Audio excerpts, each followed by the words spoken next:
Assalamualaikum warahmatullahi wabarakatuh. Saya Ridwan Oktaviandro Firdaus. Di sini saya sebagai mahasiswa dalam mata kuliah Metode Penelitian Kualitatif Jurnalistik dengan nama dosen pengampu yaitu Ibu Jujur Luciana Rajaguguk, Esos MSI. Di sini saya akan mempresentasikan makalah tentang makalah kualitatif dengan judul Representasi Seorang Penulis Bayangan dalam film Violet Evergarden The Movie, Analisis Semiotika Roland Barthes. Di sini latar belakang saya memilih ini adalah khususnya film animasi atau anime. Ini memiliki keunikan sendiri dalam dunia perfilman animasi di dunia. Film anime ini sangat dominan dalam cerita fiksi. Nah, film ini hadir tidak biasa seperti film-film asli yang dibawa ke film barat seperti genre Slice of Life, kemudian Mecha dan Shoujo Ai. Selain itu juga terdapat tema yang latar belakang pada suatu negara yang menjadi pusat perhatian penikmatnya sendiri. Seperti itu. Nah, pada tahun 2019, film besutan Shochiku yang dianimasikan oleh Kyoto Animation berjudul Violet Evergarden The Movie. Film ini sempat mengisi ranah bioskop Indonesia selama 1 bulan lamanya dan mampu menarik perhatian penonton film ini di bioskop.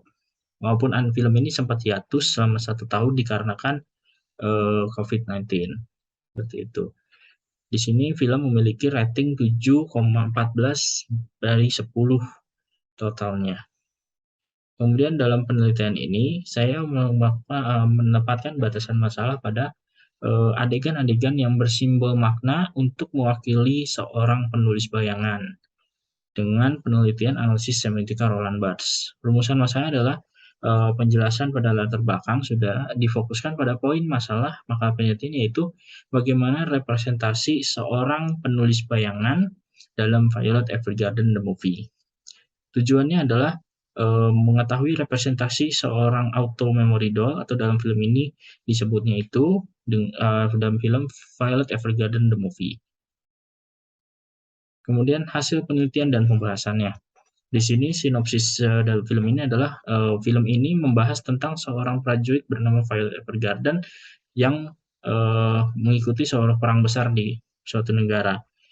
Namun dalam perkembangan teknologi, penggunaan penulisan surat mulai menurun, apalagi dengan diciptakannya teknologi handphone, teknologi telepon, membuat jasa seorang penulis bayangan semakin tenggelam. Namun hal ini tidak menghilangkan nama Violet dalam ingatan orang-orang dikarenakan kesuksesannya dalam menulis surat adalah salah satu faktor yang muncul dalam film ini. Film ini berjudul Violet Evergarden The Movie dengan durasi film 140 menit, produsernya Shochiku, lisensinya Funimation, studionya Kyoto Animation, dengan genre drama, fantasi, slice of life, dengan ratingnya PG-13 atau remaja 13 di atasnya. Analisis terhadap data. Di sini dalam scene ini terdapat satu scene dengan adegan yang memberikan presentasi seorang penulis bayangan yang menyampaikan pesan antara pihak dari Yuris dan Violet. Dalam kasus ini digunakan semiotika Roland Barthes dikaitkan pada detonasi, konotasi, serta mitosnya. Nah, tahapannya adalah peneliti menonton dan mengamati secara berulang menggunakan dan menemukan dialog Violet Evergarden The Movie yang memiliki pesan yang merepresentasikan penulis bayangan dengan semiotika model Roland Barthes. Proses selanjutnya mendokumentasikan tanda tersebut, kemudian membuat analisis dengan model semiotika Roland Barthes. Tahap terakhir menghubungkan dialog Violet Evergarden The Movie ini dijelaskan dengan tanda sesuai dengan model semiotika Roland Barthes. Nah, berikut dialog yang merepresentasikan tentang seorang penulis bayangan pada film ini. Pertama ini adalah seorang kurir membacakan surat kepada Yuris meminta Violet menuliskan suatu surat.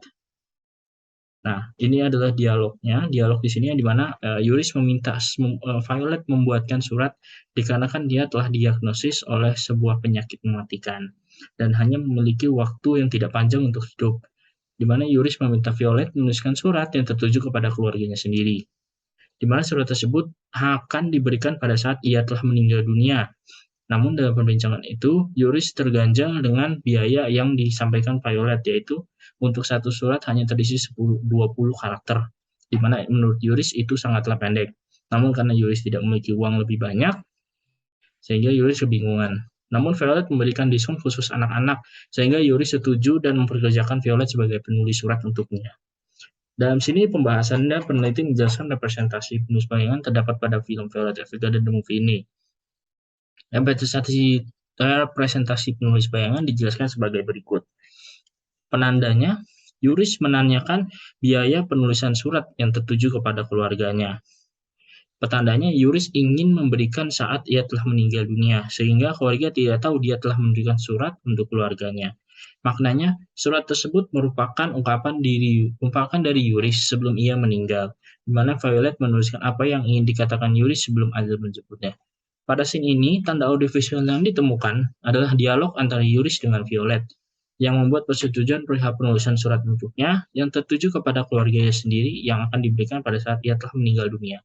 Di sini, makna denotasinya, Violet bertemu dengan Yuris yang memintanya menuliskan surat untuknya tertuju pada keluarganya sendiri. Yang dengan kemudian konotasinya, Yuris meminta Violet menuliskan surat untuknya, di mana surat tersebut ketika telah selesai tidak semata langsung diberikan kepada keluarganya, namun disimpan dan diberikan saat ia telah meninggal dunia kelak, sehingga orang keluarganya tidak mengetahui bahwa Yuris telah menulis surat melalui Violet. Mitosnya adalah hal ini memperlihatkan ketika dalam keadaan apapun dengan cara apapun, seorang akan berusaha untuk menyampaikan kata-kata terakhir atau ucapan terima kasih pada keluarganya sendiri, walaupun perlakuan keluarga tersebut sudah tidak sama seperti dahulu. Kesimpulan dari penelitian ini, film ini merepresentasikan kehidupan seorang penulis bayangan yang mampu memperbaiki jaringan hubungan keluarga yang terpecah karena suatu insiden yang dialami oleh salah satu anggota keluarganya, di mana anggota keluarga ini menyampaikan perasaannya pada keluarganya sebelum ia meninggal dunia. Dalam hal ini, ia menggunakan jasa seorang penulis bayangan untuk menuangkan pikiran dan isi hatinya ke dalam sebuah tulisan, yang kemudian diberikan pada keluarganya di saat telah ia telah meninggal dunia kelak, untuk menunjukkan bahwa ia tetap menyayangi keluarganya dalam situasi apapun. Sekian presentasi dari saya. Terima kasih. Assalamualaikum warahmatullahi wabarakatuh.